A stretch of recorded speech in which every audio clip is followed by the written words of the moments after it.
সুপ্রিয় দর্শক, স্বাগত জানাচ্ছি ঢাকা সিটি ফিজিওথেরাপি হাসপাতাল নিবেদিত এনটিভি অনলাইনের স্বাস্থ্য বিষয়ক বিশেষ আয়োজন ব্যথামুক্ত সুস্থ জীবন অনুষ্ঠানে। আজ আমরা কথা বলবো পেইন ম্যানেজমেন্ট বা ব্যথা নিয়ন্ত্রণ এবং ফিজিওথেরাপির ভূমিকা নিয়ে। বর্তমান সময়ে অনেকেই দীর্ঘদিনের ব্যথায় ভুগছেন, কেউ ঘাড়ে, কেউ কোমরে, আবার কেউ জয়েন্টে। অনেকেই ব্যথা কমাতে নিয়মিত ওষুধ খাচ্ছেন, কিন্তু এতে কি স্থায়ী সমাধান হচ্ছে, নাকি এর পেছনে রয়েছে আরও কার্যকর কোনো উপায়? এ বিষয়ে বিস্তারিত জানাতে আজ আমাদের সাথে আছেন ঢাকা সিটি ফিজিওথেরাপি হাসপাতালের চেয়ারম্যান ও চিফ কনসালটেন্ট, বিশিষ্ট ফিজিওথেরাপি বিশেষজ্ঞ ডাক্তার এম ইয়াসিন আলী।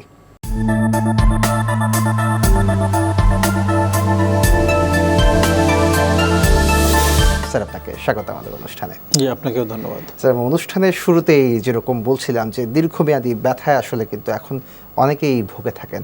তো এই যে যারা দীর্ঘমেয়াদী ব্যথায় ভুগছেন, এর আসলে মূল কারণটা কি, পেছনের গল্পটা জানতে চাই। অনেক ধন্যবাদ। আসলে ব্যথানাশক ওষুধ আপনি শুরুতেই বলেছেন যে ব্যথার ওষুধের কারণেই অনেকে দীর্ঘমেয়াদী ব্যথায় ভুগে থাকেন। কেন? যে আমরা সামান্য একটু ব্যথা হলো, আমরা ওইটাকে ইগনোর করি বা ওইটা ব্যথানাশক ওষুধ দোকান থেকে নিয়ে খেয়ে একটু ব্যথাটা কমে গেল, কিছুদিন পরে আবার পেইনটা শুরু হলো। এভাবে করতে করতে কিন্তু দীর্ঘমেয়াদী পেইনের একটা ইতিহাস চলে আসে। তো মূলত আসলে অনেকগুলি কারণে এই ধরনের দীর্ঘমেয়াদী ব্যথা হতে পারে। যেমন আমরা কিছু আর্থ্রাইটিসের কথা বলি, যেমন কারো রিউমাটয়েড আর্থ্রাইটিস নামে একটা ডিজিজ রয়েছে, যেটা তাদের ইয়াং এজে শুরু হয়। যেমন আমরা বলি 18 থেকে 20 বা 25 বছর বয়সের মধ্যে প্রথম ধরা পড়ে। সেটাতে তার জয়েন্টগুলোতে ব্যথা হয়, ফুলে যায় এবং এটা লাইফ লং ডিজিজ, যেটা আপনার একেবারে নিরাময়যোগ্য রোগ নয়। যেমন কারো ডায়াবেটিস হলে যেমন নিরাময় হয় না, ঠিক এমনই এই ধরনের আর্থ্রাইটিসগুলো তাকে সারা জীবন বয়ে বেড়াতে হয়। তো এটা একটা দীর্ঘমেয়াদী রোগ। এছাড়া আছে আমরা বলি অ্যানকাইলোজিং স্পন্ডালাইটিস নামে একটা মেরুদণ্ডে বাত রোগ রয়েছে, যেটাও ইয়াং এজে শুরু হয়, যেটা ওই একই ধরনের এজে শুরু হয় 18 থেকে 20-25 বছর বয়সের মধ্যে। প্রথমে কোমর ব্যথা দিয়ে শুরু হলেও পরবর্তীতে এটা পুরো স্পাইন জুড়ে পেইনটা ছড়িয়ে পড়ে এবং ব্যথাটা কারণে আমাদের মেরুদণ্ডের যে নর্মাল গঠন, দেখবেন যে ঘাড়ের অংশে আমাদের একটা কার্ভ আছে, পিঠের অংশে একটা বাঁকা আছে এবং কোমরের অংশে একটা এস শেপের একটা কার্ভ আছে। তো এই যে কার্ভাচারগুলা, এটা আমাদের খুব গুরুত্বপূর্ণ। যেমন আমরা সামনের দিকে ঝুঁকি, আমরা ডানে বামে মুভ করি, এই মুভমেন্টগুলো করার জন্য এই কার্ভাচারগুলো দরকার। কিন্তু এই যে রোগের কথা আমরা বলছি অ্যানকাইলোজিং স্পন্ডালাইটিস, যেটাতে এই মেরুদণ্ডের রোগটা একেবারে মেরুদণ্ডটাকে সোজা করে ফেলে, যার ফলে পেশেন্ট ডানে বামে ঘুরতে পারে না, পেশেন্ট পুরো বডি নিয়ে ঘুরতে হয়। তো এটাও এরকম একটা দীর্ঘমেয়াদী রোগ, যেটা একেবারেই নির্মূল হওয়া সম্ভব না। তো এক্ষেত্রেও তাকে নিয়ন্ত্রণে রাখতে হয়। তো এরকম কিছু আছে, যেমন আমরা বলি যে অস্টিওআর্থ্রাইটিস, যেটা বয়সের সাথে সাথে হয়, যেটা আমাদের বিভিন্ন জয়েন্টগুলোকে অ্যাটাক করে। তো এটা দেখা যায় একজন মানুষের একটু আর্লি যদি অস্টিওআর্থ্রাইটিস হয়, হয়তো 40-45 বছর বয়সে তার শুরু হলো, কিন্তু সে কিন্তু যদি আল্লাহ হায়াতে বাঁচায় রাখে 70 বা 75 বা 80 বছর বয়স পর্যন্ত তাকে এই রোগটাকে ক্যারি করতে হয়। তো এই যে দীর্ঘমেয়াদী রোগগুলো, এইগুলোর ক্ষেত্রে আসলে আমরা যদি বলি, শুরুতেও বলেছি যে ব্যথানাশক ওষুধ আসলে কোনো সমাধান নয়, সাময়িকভাবে ব্যথাটাকে কমিয়ে রাখে। কিন্তু কী কারণে তার ব্যথাটা হচ্ছে, কারণটাকে যদি আমরা সঠিকভাবে নির্ণয় করি এবং সেটা সমাধানে একটু যদি সমন্বিত চিকিৎসা নিই, যেমন তার হয়তো কিছু ওষুধেরও প্রয়োজন রোগটাকে নিয়ন্ত্রণে রাখার জন্য, তার ওষুধের পাশাপাশি ফিজিওথেরাপি, এক্সারসাইজ, জীবনযাত্রা প্রণালীতে পরিবর্তন নিয়ে আসা, খাদ্য খাবারের মধ্যে একটু পরিবর্তন নিয়ে আসা, তাহলে দেখা যায় যে এই টোটাল ম্যানেজমেন্টটা শুধু ওষুধের উপর আর নির্ভরশীলতা থাকে না এবং ব্যথানাশক ওষুধের যে ক্ষতিকর প্রভাব, সেগুলোকেও এড়িয়ে চলা সম্ভব হয়। স্যার, আমরা যেহেতু ফিজিওথেরাপি নিয়ে কথা বলছি, একটু জানতে চাই যে কখন একজন রোগী আসলে বুঝবেন যে আমার এই ব্যথাটা সাধারণ কোনো ব্যথা নয়, আমাকে এখন আসলে ফিজিওথেরাপি আসলে নিতে হবে? ধন্যবাদ। আসলে এই জিনিসটা একজন সাধারণ মানুষের পক্ষে বোঝাটা একটু কঠিন। যেমন আমরা বলি যে কোনো রোগের ক্ষেত্রে, যেমন আমরা শুরুতে একজন চিকিৎসকের কাছে যাই, যেমন বাইরের দেশে বা আমরা যদি আমাদের দেশের বাইরের কথা চিন্তা করি, সেখানে এই জিনিসটা প্রচলিত। যেমন আপনি যে কোনো সমস্যায় আক্রান্ত হলে আপনি নিকটস্থ একজন জেনারেল ফিজিশিয়ান বলা হয়, ওখানে জিপি নামে একটা সংক্ষেপে বলে, এই যে ফিজিশিয়ানের কাছে গেলেন, উনি রোগী তার হিস্ট্রিটা নিল, কী ধরনের সমস্যা জানলো, কিছু প্রয়োজনীয় পরীক্ষা নিরীক্ষা করার পরে উনি এই রোগীটাকে রেফার করে দেন। যেমন কারো যদি হার্টের প্রবলেম হয়, যে কার্ডিওলজিস্টের কাছে রেফার করে, যদি তার কিডনির প্রবলেম হয় নেফ্রোলজিস্টের কাছে রেফার করে, এরকমভাবে যদি চোখের সমস্যা হয় তাহলে আই স্পেশালিস্টের কাছে রেফার করে। তো আমাদের ওই ফিজিওথেরাপি বা এই সাবজেক্টের কাছে সাধারণত রোগীকে ওই ধরনের একটা রেফারেল সিস্টেমের মধ্য দিয়ে আসতে হয়। সরাসরি একটা মানুষ বুঝতে পারে না যে আমার ফিজিওথেরাপি দরকার কিনা। তো আমাদের দেশে এই জিনিসটার ক্ষেত্রে একটু অপ্রতুলতা আছে এবং আমাদের রেফারেল সিস্টেমটাও বলবো যে খুব পোর। মানুষ মানে চিকিৎসকরা সাধারণত ওইভাবে রেফার করে থাকে, মানে করে না, যার ফলে একজন মানুষের পক্ষে বোঝাটা খুব কঠিন হয়ে যায়। তো এই জন্য আমরা সাধারণ দর্শকদের উদ্দেশ্যে যেটা বলবো যে ব্যথাগুলো আপনার দীর্ঘমেয়াদী ব্যথা, যেটা আমরা কিছুক্ষণ আলোচনা করেছি, যে আপনি ব্যথানাশক ওষুধ খেলে আপনার ব্যথাটা কম থাকছে, বন্ধ করলে আবার পেনটা চলে আসছে, তাহলে তো এটা সলিউশন হচ্ছে না। সো এটা সলিউশনের জন্য তখন আপনি অল্টারনেটিভ কী ওয়ে আছে, হতে পারে অনেক ক্ষেত্রে কারো হয়তো ফিজিওথেরাপির মাধ্যমে সমাধান হয়ে যেতে পারে, কারো অনেক ক্ষেত্রে হয়তো সার্জারির প্রয়োজন হতে পারে। এখন একজনের স্পাইনে ব্যথা বা মেরুদণ্ডে ব্যথা, এখন শুধু কি তার শুধু অ্যাঙ্কাইলোজিং স্পন্ডালাইটিসের কারণে হচ্ছে এমন তো নয়, অনেকগুলি কারণে তার ওই ব্যথা হতে পারে। যেমন দেখা যায় যে কারো স্পন্ডাইলোসিস হয়, আমরা যেটা বলি বয়সের সাথে সাথে যেমন চুল পাকে, মেরুদণ্ডের হাড়গুলোর এরকম ক্ষয় হতে থাকে এবং ক্ষয়ের ফলে ওখানে দুই জয়েন্টের মাঝখানে একটি স্পেস থাকে, ডিস্ক স্পেসগুলো ন্যারো হয়ে যায় এবং সেখান থেকে যে নার্ভগুলো আমাদের ঘাড় থেকে হাতের দিকে আসছে, কোমর থেকে পায়ের দিকে যাচ্ছে, সেই নার্ভের উপর চেপে যে ব্যথা হতে পারে। অনেকে স্পাইনে একটা টিবি বা টিউমারের কারণে ব্যথা হতে পারে। এখন যদি তার টিউমারের কারণে ব্যথা হয়, সেটাকে তো আর ওষুধ দিয়ে বা ফিজিওথেরাপিতে ভালো করা যাবে না, টিউমারটাকে আবার অপারেশনের মাধ্যমে অপসারণ করতে হবে। সো কী কারণে হচ্ছে সেই কারণটাকে যদি আমরা আইডেন্টিফাই করি এবং সেই অনুযায়ী যদি ব্যবস্থাটা নেওয়া যায়, তাহলে এটা কার্যকরী একটা চিকিৎসা হিসেবে পরিগণিত হয়। স্যার, আপনি আপনার বিভিন্ন আলোচনায়ও এর আগে বলেছেন যে পেইন কিলার আসলে আমাদের জন্য খুবই ক্ষতিকারক এবং স্বাস্থ্যের জন্য এটা খুবই ঝুঁকিপূর্ণ, এবং এর বিকল্প হিসেবে আপনি বলছেন যে ফিজিওথেরাপির মাধ্যমে দীর্ঘমেয়াদী যে ব্যথা আছে সেটি আসলে উপশম করা সম্ভব। এটি আসলে কিভাবে কাজ করে, কতটুকু কার্যকরী ভূমিকা আসলে পালন করে? জি, ধন্যবাদ। আসলে ব্যথানাশক ওষুধ আমরা আসলে একটা সার্টেন টাইম পর্যন্ত খেতে পারি, যেখানে হয়তো আমার ক্ষতিকর প্রভাব ফেলবে না। যেমন দীর্ঘমেয়াদী খেলে আমাদের আলসারেশন তৈরি করতে পারে, কিডনি বা লিভারের মতো গুরুত্বপূর্ণ অঙ্গকে বিকল করতে পারে। তো সেক্ষেত্রে অল্টারনেটিভ পদ্ধতির মধ্যে ফিজিওথেরাপি একটা খুবই গুরুত্বপূর্ণ চিকিৎসা পদ্ধতি, যেটার মাধ্যমে আমরা একটা জয়েন্টের ব্যথাটাকে কমাতে, যেমন ওখানে যে এক ধরনের ইনফ্লামেশন রয়েছে সেই প্রদাহ কমাতে আমাদের কিছু ইলেকট্রোমোডালিটিস ইউজ করে থাকি, এবং এর সাথে সাথে জয়েন্টের ফাংশনটাকে ঠিক রাখা, তাকে মুভেবল রাখার জন্য তার আশেপাশে যে মাংসপেশি লিগামেন্টগুলো রয়েছে সেগুলোকে আমরা শক্তিশালী করি, তার মাসেল পাওয়ারকে বৃদ্ধি করি এবং জয়েন্ট রেঞ্জ, মানে ব্যথার কারণে অনেক মুভমেন্টটা কম করতে করতে জয়েন্টটা স্টিফ হয়ে যায়, শক্ত হয়ে যায়, সেই শক্ত বা স্টিফনেসটাকে আমরা ফিজিওথেরাপির মাধ্যমে কমাতে পারি। কিন্তু এখানে একটা জিনিস মনে রাখা দরকার যে শুধু ফিজিওথেরাপি যে তার ব্যথাটা কমিয়ে দিতে পারবে এমন না, একটা সমন্বিত চিকিৎসাও কিছু কিছু ক্ষেত্রে প্রয়োজন পড়তে পারে। যেমন রিউমাটয়েড আর্থ্রাইটিস নামে যে রোগটার কথা আমরা বললাম, যেমন শুধু ওষুধেও সে ভালো হবে না, আবার শুধু ফিজিওথেরাপি নিলেও ভালো হবে না, কিন্তু দুইটা কম্বিনেশন তার প্রয়োজন পড়তে পারে। তো এই জন্য এই দুইটা জিনিস একসাথে মাথায় নিয়ে তাকে যদি সমন্বিত চিকিৎসা করা যায়, তাহলে অনেকাংশেই সে এই ব্যথানাশক ওষুধের ক্ষতিকর প্রভাবটাকে এড়িয়ে সে সুস্থ থাকতে পারে। স্যার, অনেক সময় কিন্তু দেখা যায় যে মানে যে বালিশের শোয়ার যে ভঙ্গি, সেই ভঙ্গির এদিক ওদিক হলে আসলে ঘাড়ে ব্যথা হয়। অনেক সময় দেখা যাচ্ছে যে অপর্যাপ্ত জীবনাভ্যাসের কারণে কোমরে ব্যথা হয়। এই ব্যথাগুলোকে আসলে প্রতিরোধ করা সম্ভব এবং কতটুকু প্রতিরোধ করা সম্ভব? হ্যাঁ, নিশ্চয়ই প্রতিরোধ করা সম্ভব, এবং এই প্রিভেনশনের জন্যই কিন্তু আমরা চেষ্টা করে যাচ্ছি যে prevention is better then cure. আমরা এটা জানি, বাট আমাদের কার্যকলাপে বা আমরা যে জীবনযাত্রা প্রণালীতে সেটা মানি না। যেমন দেখা যায় যে এই ঘাড় ব্যথার অনেকগুলি কারণ রয়েছে বা কোমর ব্যথার অনেকগুলি কারণ রয়েছে, তার মধ্যে মোস্ট অফ দ্য কজ, যেটা আমরা বলি 80% কজই হলো এই আমাদের জীবনযাত্রা প্রণালী সংক্রান্ত। যেমন আমাদের সঠিক বসার ভঙ্গি যদি না হয়, কারণ আমরা আধা ঘন্টা 40 মিনিট একই পোস্টারে বসে আছি, তখন দেখা যায় যে আমাদের কোমরের যে মাংসপেশিগুলো দুর্বল হয়ে যায়। আমরা অনেক সময় ঝুঁকে লেখালেখি করি বা কম্পিউটারে কাজ করি বা মোবাইলে নেট ব্রাউজিং করি, এই দীর্ঘ সময় যে ঝুঁকে কাজ করছি সেটা আমাদের ঘাড়ের মাংসপেশির উপর একটা প্রভাব ফেলে এবং সেখান থেকে ব্যথা তৈরি হয়। তো এইগুলো যদি আমরা একটু রাইট পোস্টারে বসে কাজ করি বা আধা ঘন্টা 40 মিনিট পরে একটু ব্রেক নিই, এবং কিছু সহজ কিছু এক্সারসাইজ আছে, যে এক্সারসাইজগুলো যদি আমরা নিয়মিত আমাদের জীবনযাপনের মাধ্যমে করি, তাহলে এই ধরনের ব্যথাগুলো অনেকাংশেই প্রতিরোধ করা যায়।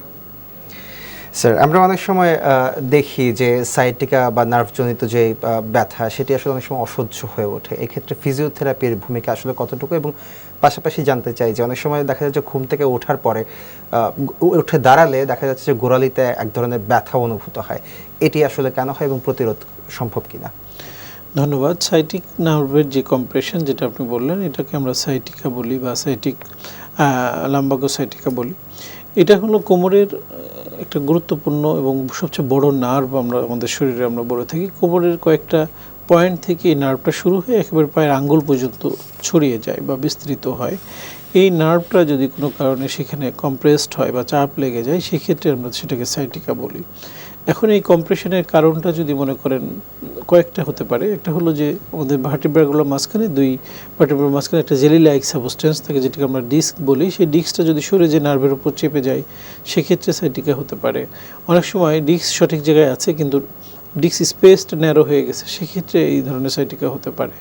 বা অনেক সময় যে ক্যানেল দিয়ে এই সাইটিক নার্ভটা বের হয়, সেই ক্যানেলে যদি কোথাও স্টেনোসিস ফর্ম করে বা শক্ত হয়ে যায় বা কোনো কারণে বাধাগ্রস্ত হয়, সেক্ষেত্রেও এই ধরনের সাইটিকা হতে পারে।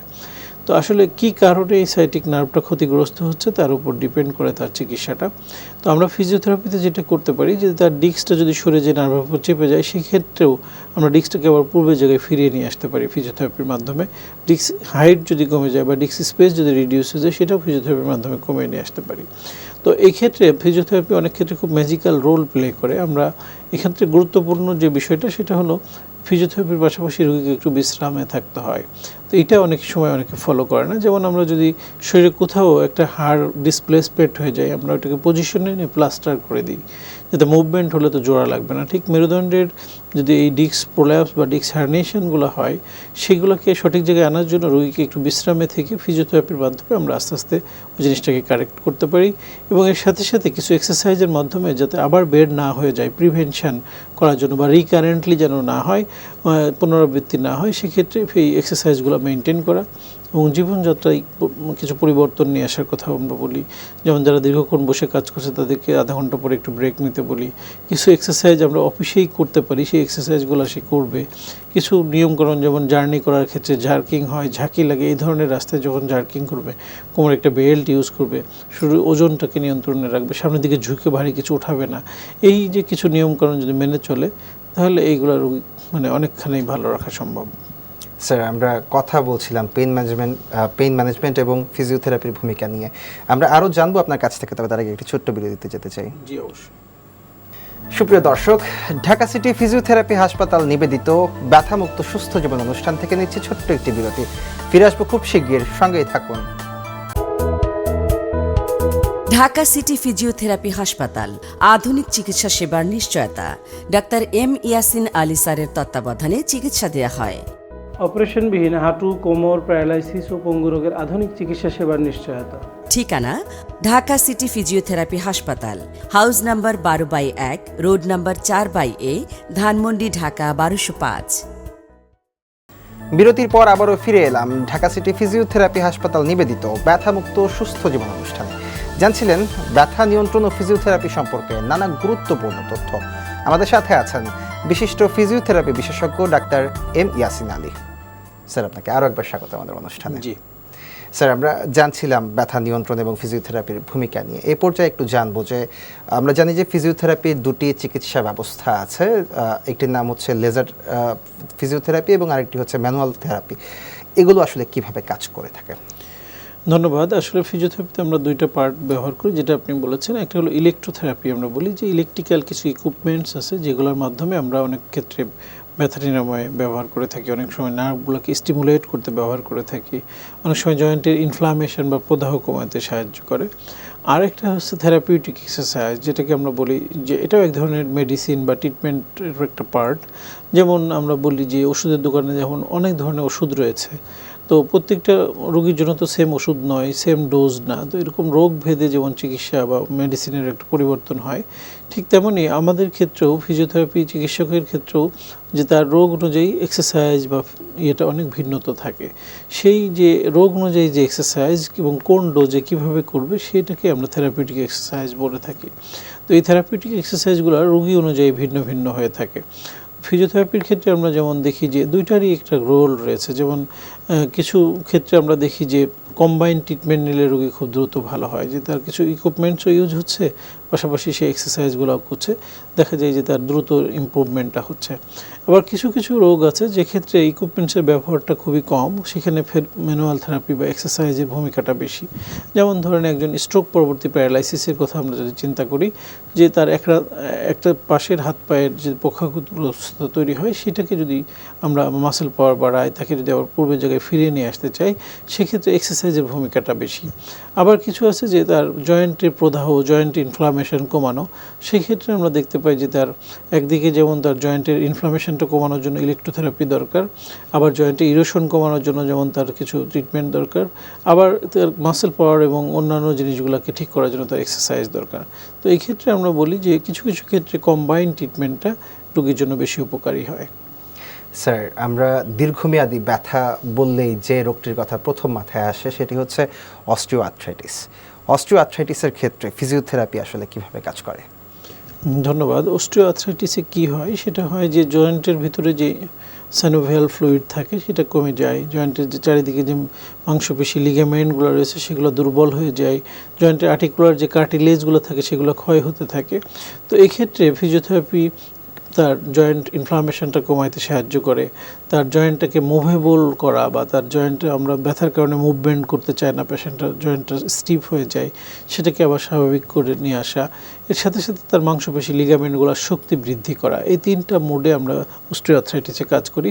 এর সাথে সাথে রোগীদের কিছু সাপ্লিমেন্টের প্রয়োজন হয়, যে জয়েন্টটাকে স্ট্রং করা বা জয়েন্টের যে ফ্লুইডগুলো বাড়ানো, জয়েন্টের ইরোশনটাকে কমাতে কিছু সাপ্লিমেন্ট আমাদের হেল্প করতে পারে। তো এক্ষেত্রে ফিজিওথেরাপির মাধ্যমে আমরা কিছু লেটেস্ট টেকনোলজি আছে, যেমন লেজার থেরাপি আমরা ইউজ করি, যা আমাদের ইরোশনটাকে কমায়।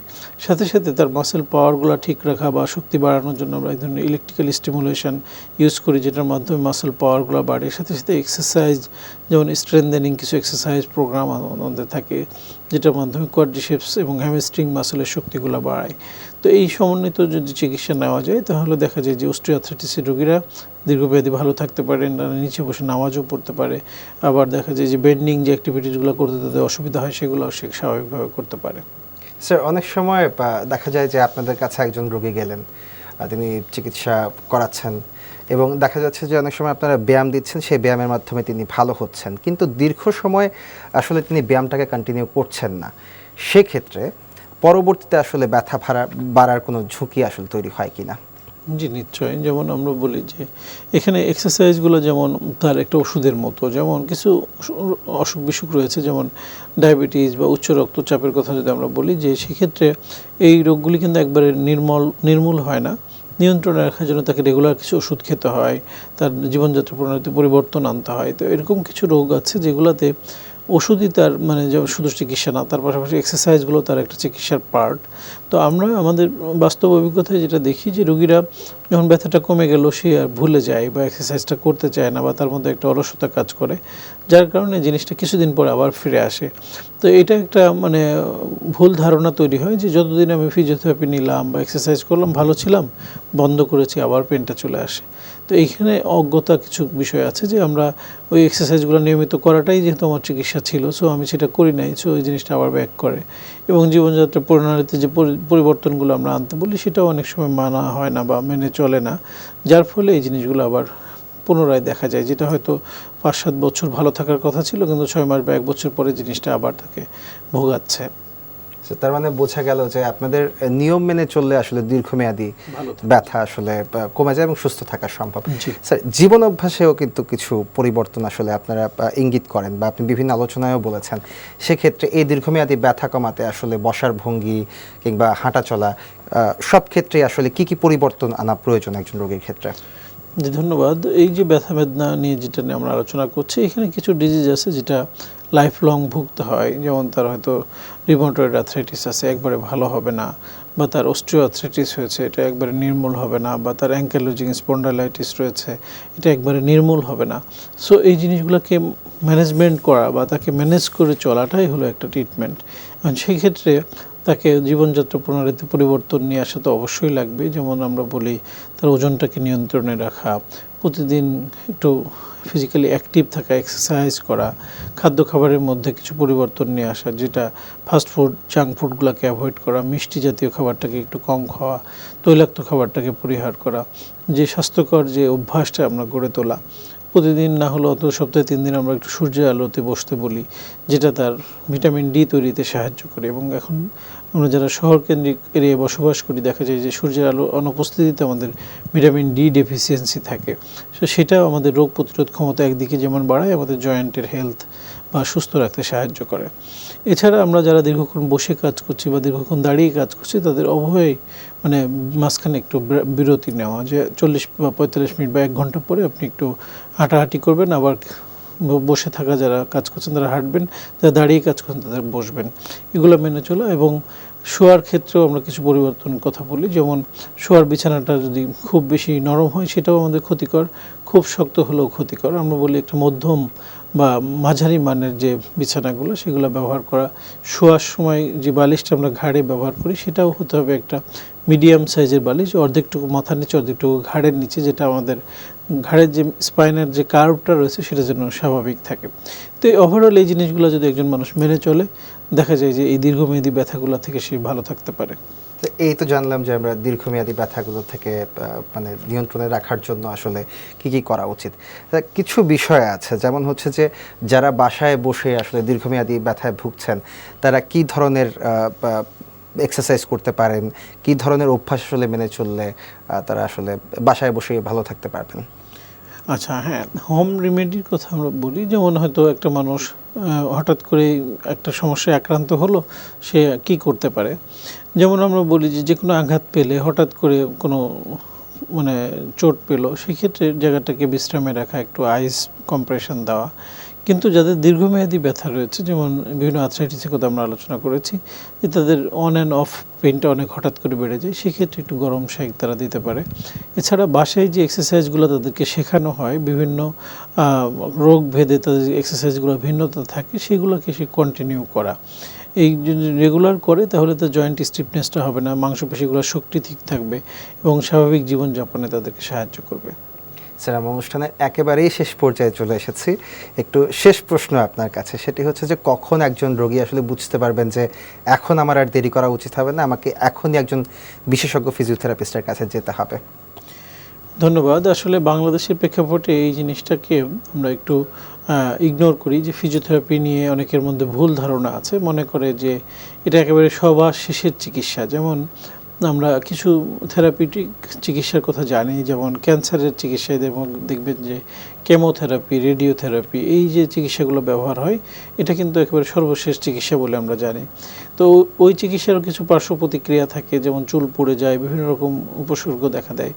তো ঠিক ফিজিওথেরাপির নামের সাথেও থেরাপি এই ওয়ার্ডটা থাকায় এটা নিয়ে মানুষের মধ্যে অনেক ধরনের ভুল ধারণা আছে, এবং যেটা মনে করে যে ফিজিওথেরাপিরও বোধহয় অনেক পার্শ্ব প্রতিক্রিয়া রয়েছে, বা এটাও একেবারে সবার শেষ চিকিৎসা, যখন কোনো কিছুতে ইমপ্রুভমেন্ট হবে না তখন আমরা ফিজিওথেরাপির জন্য চিকিৎসকের কাছে শরণাপন্ন হব। এই জায়গাটাই ভুল ধারণার থেকে আমাদের বের হয়ে আসা দরকার। আমি একটু জাস্ট একটা সিম্পল এক্সাম্পল দিতে চাই। দেখবেন যে যারা খেলাধুলার সাথে পরিচিত, ক্রিকেট খেলা দেখেন, ফুটবল খেলা দেখেন, দেখবেন প্রত্যেক টিমের সাথে একজন করে ফিজিওথেরাপিস্ট থাকে, আমরা সংক্ষেপে ফিজিও বলি। দেখবেন একজন হঠাৎ ফুটবলের কিক করতে যেয়ে তার হ্যামস্ট্রিং টাইট হয়ে গেল বা পায়ে ব্যথা পেলো, একটা ব্রিফকেস হাতে নিয়ে একজন মানুষ দৌড়ে মাথায় চলে গেল, এখানে কিছু ম্যাজিক্যাল ট্রিটমেন্ট দিল, হয়তো অনেক সময় কিছু স্প্রে ইউজ করে, কিছু স্ট্রেসিং এক্সারসাইজ ইউজ করে, রোগীটা কিন্তু তাৎক্ষণিকভাবে আবার খেলতে চলে যায়। তো এটা একটা উদাহরণ দেখতে পারেন যে এইটা ফিজিওথেরাপি ট্রিটমেন্টটাই কিন্তু ওই সময় তাকে দেওয়া হলো। তো এটা যদি মানে সবার শেষ চিকিৎসা হতো তাহলে তো সবার শুরুতে তাকে করা হতো না, তাই না? এটা একটা জাস্ট এক্সাম্পল। তো ঠিক তেমনই ফিজিওথেরাপি একটা ফার্স্ট লাইন ট্রিটমেন্ট। আমরা বাইরের দেশগুলোতে বা উন্নত দেশগুলোতে যে কোনো ব্যথার ক্ষেত্রে প্রথমে এই মানুষ চায় যে ব্যথানাশক ওষুধটাকে পরিহার করে আমি কিভাবে ব্যথা কমাতে পারি। সো সেক্ষেত্রে ফিজিওথেরাপি একটা অন্যতম অল্টারনেটিভ ট্রিটমেন্ট পদ্ধতি। আমি দর্শকদেরকে বলবো যারা এই ধরনের সমস্যায় ভুগছেন তারা দেরি না করে দ্রুত একজন ফিজিওথেরাপি বিশেষজ্ঞের পরামর্শ নিতে পারেন। স্যার, অসংখ্য ধন্যবাদ আপনাকে ব্যথা নিয়ন্ত্রণে ফিজিওথেরাপির ভূমিকা নিয়ে গুরুত্বপূর্ণ আলোচনার জন্য। আশা করছি আজকে আমাদের এই অনুষ্ঠান থেকে, এই পর্ব থেকে আমাদের দর্শকরা অনেক কিছু জানতে ও বুঝতে পেরেছেন। জি, আপনাকেও ধন্যবাদ। সুপ্রিয় দর্শক, ঢাকা সিটি ফিজিওথেরাপি হাসপাতাল নিবেদিত ব্যথামুক্ত সুস্থ জীবন শুধুমাত্র একটি অনুষ্ঠান নয়, এটি একটি সচেতনতার যাত্রা। আপনার শরীরের প্রতি যত্ন নিন, প্রয়োজনে বিশেষজ্ঞের পরামর্শ নিন। আজকের মতো এখানেই শেষ করছি। আবার দেখা হবে পরবর্তী পর্বে নতুন কোনো স্বাস্থ্য বিষয়ক আলোচনা নিয়ে। ততক্ষণ ভালো থাকুন, সুস্থ থাকুন, নিরাপদে থাকুন। শুভকামনা সবসময়।